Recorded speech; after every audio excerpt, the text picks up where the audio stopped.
Почитувани граѓани, почитувани медиуми. Време е јавноста конечно да ја дознае вистината за скандалот поврзан со бегството на Блерим Рамадани. Вистина која се крие од страна на МВР по секоја цена. Вистина која разоткрива целосната шема за тоа кој го организирал и овозможил бегството на Рамадани. И како всушност е партизирана и узурпирана државната граница со Косово од страна на структури од власта.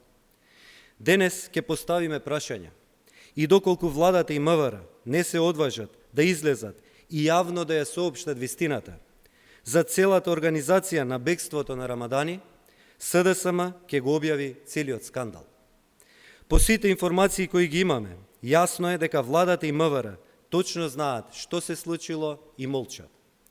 Денеска го прашуваме Тошковски, ВМРО ДПМНЕ и ВЛЕМ и им даваме можност сами да излезат во јавноста со фактите, а потоа да започне процес на истрага и оставки од сите вклучени во скандалот со бегството на Блерим Рамадани. Прво, дали е точно дека на 10.8. кога Рамадани бил во куќен притвор, тој всушност си бил на Косово? Дали е точно дека на тој ден, околу 18 часот и 40 минути, Рамадани со возило, без да биде застанато на границата, бил однесен на Косово и доцна вечерта вратен во куќниот притвор во Македонија? Подсетуваме дека ги имаме деталите и секоја лага на владата и институциите по однос на ова е кривично дело. Понатаму прашуваме дали е точно дека на 14.8., односно дента кога е избеган Рамадани, тој ја напуштил државата на ист начин, со службено возило на државна институција, управувано од човек вработен во институциите, а повторно пропуштен на граничниот премин без никаква контрола.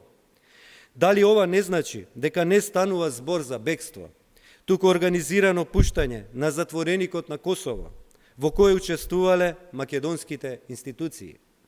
Дали ова не е всушност партиско-полициска организирана шема? Го прашуваме Тошковски, дали е можно човек баран со меѓународна потерница буквално да се шетал преку границата на 2 пати, додека де факто е во притвор кој треба да го обезбедува МВР? Која е улогата на МВР во возможување на прошетките на Рамадани и негово конечно напуштање непречено на државата? Очекуваме одговори во следните 24 часа. Доколку не ги добиеме, ќе ги објавиме сите информации од свиркачите кои ги добивме.